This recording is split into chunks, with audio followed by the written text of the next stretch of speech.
Fala galera, começando mais um Coronga especial pós-eleições e eu tô aqui com 3 pessoas muito especiais para discutir os desdobramentos políticos do que tá acontecendo no país e principalmente também o racismo, né? Depois de um dia conturbado de consciência negra e obviamente não estou sozinho, eu tô com a Michele Simões, que é estudante da Unicamp, foi co-candidata a vereadora na candidatura coletiva Banca Preta, aqui da cidade de Campinas, e ela faz parte do movimento da juventude periférica, negra, feminista e que luta por uma sociedade diferente. Eu tô com Serge Katz, que é um cientista social, mestre e doutorando em sociologia pela Universidade Federal da Paraíba, que é meu amigo, participou aqui do Coronga mais de uma vez e sempre nos dá as melhores sugestões de filmes e de livros. E também com Elias Aredes, meu amigo aqui de Campinas, jornalista esportivo, que fala o que tem que falar, doa a quem doer, sempre evoluindo, né, Elias? Galera, sejam muito bem-vindos. E eu quero começar... Que enrascada que você me coloca, hein?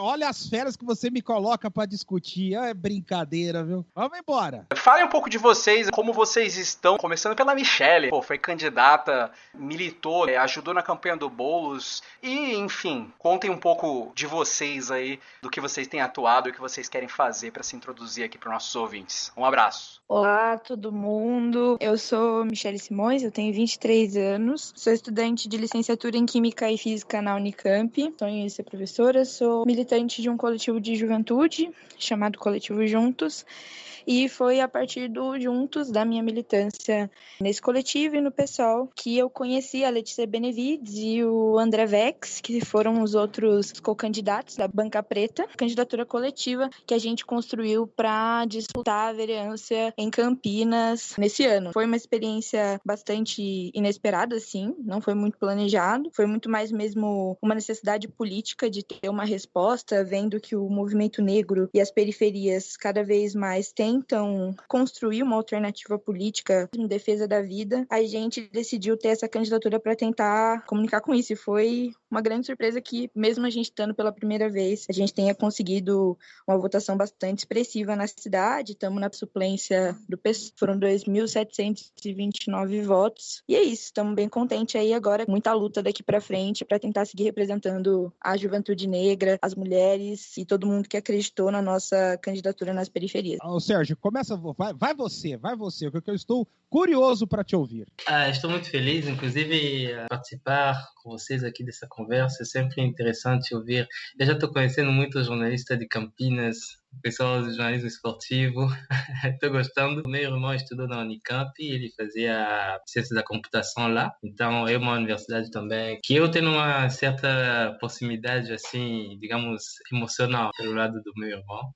E a participação da Michele também é muito interessante, porque uma das grandes mudanças que ocorreram nesses últimos anos em termos de participação da população negra nas eleições são essas candidaturas coletivas. Inclusive, é um grande avanço assim, né, em termos de participação e de representatividade. Tem um livro que trabalha muito bem isso, que foi lançado este ano, Cristiano Rodrigues, que as pessoas podem encontrar no Twitter. Já comentei esse livro com você, Leonardo, aqui, que se chama Afro-Latinos em Movimentos, onde ele analisa a questão do movimento negro na Colômbia e no Brasil desde os anos 80 até a atualidade, e uma das partes final do livro trata justamente das candidaturas coletivas, como isso está revolucionando realmente as práticas políticas de participação no Brasil. Então, isso é muito importante para comentar até com as pessoas como isso se dá, como acontece, como se constrói esse tipo de candidatura, né? Eu acho que é muito rico assim para aprender sobre isso. Então, para mim é muito interessante ter a Michelle aqui. Olha, eu acho que é muito interessante, que eu acho que nesse episódio, nesse novo convite do Léo, eu acho que eu vou ter uma sensação que eu tenho o maior prazer em desfrutar, que é a sensação do aprendizado. Certamente vou aprender com o Serginho, vou aprender com a Michele, essa é a parte boa. Bem, agora a parte... Eu já vou rasgar aqui. Porque é aquela história, né, gente? Porque a urna é a realidade. Pesquisa, campanha, aí vem a realidade, quando abre a urna.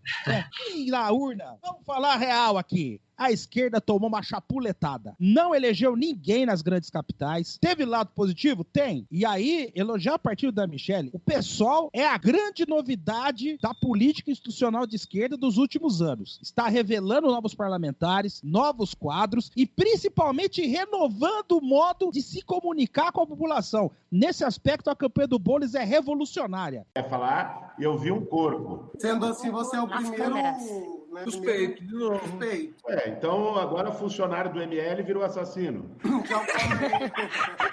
Pelo amor de Deus, né, gente? Café com Boulos, fala na cara. Cara, o joguinho do Boulos no videogame. Perfeito. Aquela coisa bendita. Eu fiquei umas 2 horas jogando aquele troço. Eu conheci a cidade inteira de São Paulo com aquele joguinho. Então, se aquilo me tocou, eu que tenho 47 anos, imagine um jovem de 18, de 20, de 25 anos, tá falando a linguagem do jovem. Isso é muito positivo. Agora, segura aí, viu, Léo, que agora eu vou mexer numa vaca sagrada. Gente, o recado das urnas foi claro. Foi o seguinte... Esquerda, baixa a bola. Esquece a prepotência. Esquece a arrogância. Ô Lula, para de se meter onde não é chamado. Você quer dar pitaco em tudo, quer manitear todo mundo. Acabou, meu chapa. O que era moderno em 2002 não é mais em 2020. Já se passaram 18 anos. E vou ser muito sincero aqui. Temos que nos preparar para convivermos com um presidente de centro-direita ou de direita a partir de 2023. Essa é a realidade que está colocada. O principal líder político hoje da direita brasileira chama-se ACM Neto. Prefeito popular em Salvador, elegeu o sucessor, o partido dele deu um salto gigantesco em número de prefeituras, tem a presidência da Câmara e o Bolsonaro não faz nada sem consultar o Rodrigo Maia, e quando faz fica todo borrado, sem contentar ao digníssimo, e conquistou uma das joias da coroa, que é o Rio de Janeiro. Não há como negar, gente. Eu não vou ficar aqui dourando a pílula. O discurso da esquerda está ultrapassado, enfadonho, chato. Eu falo abertamente, viu, Sergi, Michele? A Michele, não sei onde ela mora, mas certamente deve ser na perifa de Campinas. Eu moro na perifa de Sumaré. O cara que mora na perifa, ele não quer ficar ouvindo político aqui. Eu vou citar aqui nominalmente. Esses políticos tradicionais do PT, do PDT, vim com essa pose, né? Eu fiz aquilo, eu sou isso, eu sou aquilo.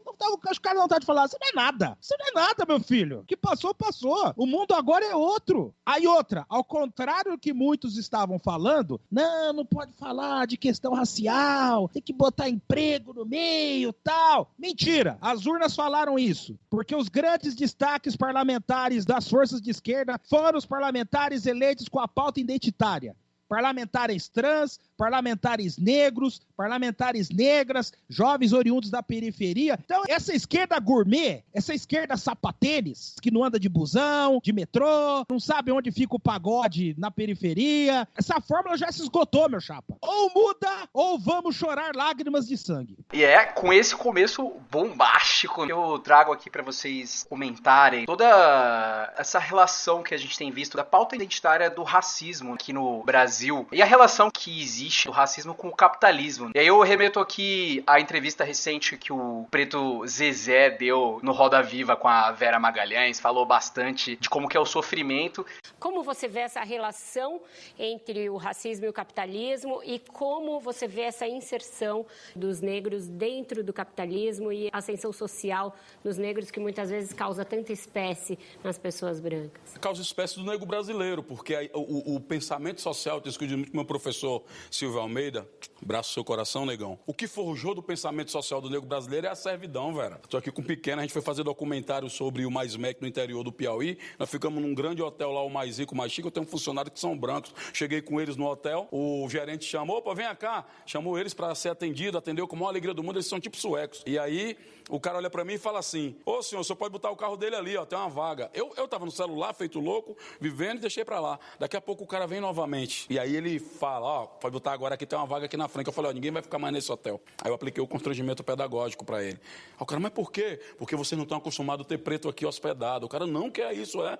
Porque preto aqui só pode ser motorista, não sei nem cadê os pretos que servem. Não tem preto nem no balcão, você deve esconder os pretos que estão na copa, os pretos estão limpando aqui, de repente começa a aparecer os pretos, igual vendo aquele barulho, aquela confusão. E daí o cara, pô, mas não é isso, mas está sendo isso agora. Tem que passar por esse constrangimento. Aí você investe, você começa a mostrar para o cara isso. O pensamento social brasileiro, só para o preto brasileiro isso, porque Os mesmos que estão criticando os pretos que têm dinheiro no Brasil, eles estão com a camisa da Beyoncé, eles estão com a camisa do Jay-Z, certo? Eles estão elogiando o Kanye West, eles estão gostando do Tupac, do Snoop Dogg, são os mesmos. O problema no Brasil é que o pensamento social do racismo à brasileira condicionou a ideia do negro à servidão, a inferior, a pessoa menor. Então, quando o negro não pode ter dinheiro, eu chego no hotel, o cara acha que eu sou motorista, não que eu sou um hóspede. Brasil 2020, que é isso? Nós estamos vivendo isso. Esse é o pensamento. Então, quando um preto sim tem dinheiro e entra na economia, entra no mercado, entra no negócio, na publicidade, propaganda de banco, é um choque na lógica do racismo a brasileira que quer construir uma imagem nossa subserviência. Por que ela constrói? Porque a lógica da sociedade brasileira é de herança escravocrata. Então, na medida que os negros lutam para ascender, não tem como eles não enfrentarem uma sociedade desigual e injusta, de classe, que usa a cor da nossa pele, né, o nosso fenótipo, para nos excluir. É inevitável. A luta do negro não precisa estar num movimento, numa militância, numa organização, num partido. A luta do preto brasileiro é uma militância cotidiana para sobreviver e enfrentar essa diversidade desde 1888, quando nos despejaram. E logo depois que isso aconteceu, a gente teve o Dia da Consciência Negra, e aí o caso do Carrefour, aquela coisa que viralizou. No mesmo dia, o vice-presidente da República falar que não há racismo no Brasil. Tem um comentário sobre o caso hoje em Porto Alegre É lamentável, né? É lamentável isso aí, pô. Né? Isso é lamentável. Em princípio, é a segurança totalmente despreparada para a atividade que ele tem que fazer, né? Então, você considera que é um caso que mostra um problema de racismo? Não, para mim, no Brasil não existe racismo. Isso é uma coisa que querem importar aqui para o Brasil, isso não existe aqui, tá? Não é... Acho que não tem racismo. Não. Eu digo para você com toda tranquilidade, né? Não tem racismo aqui. Você não considera que é uma violência? Não, eu digo isso para vocês o seguinte, porque eu morei nos Estados Unidos, tá? Racismo tem lá, tá? Eu morei 2 anos nos Estados Unidos, na minha escola que eu morei lá, o pessoal de cor, ele andava separado, tá? Que eu nunca tinha visto isso aqui no Brasil. Saí do Brasil, fui morar lá, era adolescente, e fiquei impressionado com isso aí. Isso no final da década de 60, tá? Mais ainda. O pessoal de cor sentava atrás do ônibus, tá? Não sentava na frente do ônibus. Então, isso é racismo. Aqui não existe isso. Aqui o que você pode pegar e dizer é o seguinte, existe desigualdade. Isso é uma coisa que existe no nosso país. Nós temos uma brutal desigualdade aqui, fruto daí de uma série de problemas, né? E grande parte das pessoas, vamos colocar assim, de nível mais pobre, que tem menos acesso, né, aos bens e às necessidades da sociedade moderna, são gente de cor, né? Apesar de nós sermos uma sociedade totalmente misturada. E assim, há uma grande discussão política envolvendo isso. A gente viu, felizmente, acho que foi a eleição municipal que a população negra mais foi votada para representar em vereadores, enfim. Apesar disso, das 25 capitais, apenas 8 candidatos foram pessoas que se identificam como, se autodeclaram, né, negros ou pardos. A gente ainda tem um déficit muito grande, mas isso efetivamente está sendo falado, apesar da pauta ser roubada. Eu não sei, a sensação que eu tenho, e aí como homem branco, que o assunto não vai pra frente porque as pessoas desvirtuam o debate. Parece que a coisa acontece, aí vem um vice-presidente abafando, e aí entra uma briga interna ali que faz o caso não aparecer. A gente viu depois aquela coisa do comitê que o Carrefour fez logo depois para tentar responder à sociedade a todos os pedidos de boicote de figuras influentes, como o próprio MC. E aí depois o professor Silvio Almeida, né, que tem hoje conseguido conquistar cada vez mais voz, está fazendo um programa no YouTube, está sendo chamado para dar entrevista, participar desse comitê e gerar todo um debate estrutural sobre a questão racial. De uma vez por todas, a gente vai encarar esse problema com a seriedade que ele precisa ser encarado, a gente vai resolver isso de uma forma sustentável ou não. Eu acho que é isso que está em jogo. Mas é o que eu acho. O que eu quero saber é a visão de vocês sobre isso. Sem mais delongas, por favor, galera. Eu acho que não há negro no Brasil consciente que não esteja se descobrindo enquanto negro, enquanto negritude. Eu acho que esse é um processo que foi detonado e não vai parar mais. É inevitável. E eu acho que essa é uma ótima notícia. Segundo ponto, esse racismo estrutural que nós estamos vivendo, ele tem que ser desconstruído, principalmente a partir das instituições. As instituições presentes na sociedade é que ajudam a perpetuar esse racismo estrutural. A escola, a residência familiar, as igrejas. Vou dar um exemplo aqui. Eu falo abertamente, eu sou cristão tradição evangélica. E a maioria das igrejas evangélicas tem integrantes negros. Mas a gente que é criado dentro da igreja é condicionado a incorporar uma ideologia branca em relação ao nosso relacionamento com o cristianismo. Você renega as religiões de matriz africana, você renega a sua origem, né? Se você veio, sei lá, de Guiné-Bissau, ou do Senegal, ou da África do Sul, você é ensinado a renegar essa sua descendência em nome de se integrar a um cristianismo puro, sendo que é uma grande falácia, porque já está mais do que provado que Cristo era negro. Se Cristo aí de loiro, de olho azul, isso é uma balela, isso é uma falácia, isso é uma conversa mole. Por que nós afirmamos isso? Porque não era comum encontrar pessoas brancas na Palestina, onde Jesus cresceu. Porque o menino Jesus, segundo a memória do